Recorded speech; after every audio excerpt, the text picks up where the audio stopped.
L'amendement numéro 6 est rejeté. Nous passons à l'examen de l'amendement numéro 10, présenté par Madame Rescillier. Vous avez la parole.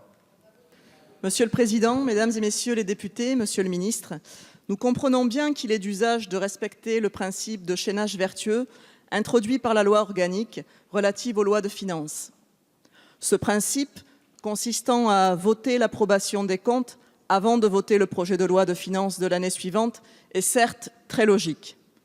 Au-delà du contrôle des résultats de l'exécution, il s'agit pour nous d'envisager des améliorations pour les textes de finances que nous étudierons par la suite. Rappelons que derrière les chiffres, il s'agit de réalités concrètes dans la vie des gens. Chaque ligne comptable correspond in fine à la gestion des biens communs, à l'offre de services publics, des systèmes de protection sociale, etc. Bref, le budget exécuté est le reflet de la volonté politique de l'État de répondre ou non aux urgences économiques, sociales et écologiques. À lire les chiffres, la France n'a jamais été aussi riche et l'argent existe pour vivre mieux. Nous entendons depuis quelque temps déjà la petite musique en dièse libérale et en clé de finance, orchestrée par l'Union européenne et visant à valser outre-Rhin sur des pas de règles d'or et de dettes soi-disant problématiques.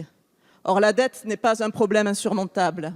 Son montant est tout à fait supportable une fois ramené à sa durée de vie réelle. Par ailleurs, le budget de l'État ne peut pas être assimilé à celui d'une entreprise. Il n'y a donc pas lieu d'évaluer son exécution à l'identique des comptes d'une entreprise, comme l'a souligné la Cour des comptes dans son rapport public annuel. Je vous invite donc à voter l'amendement visant à aménager pour les prochaines lois d'approbation le tableau de bilan après affectation du résultat comptable. Je vous remercie.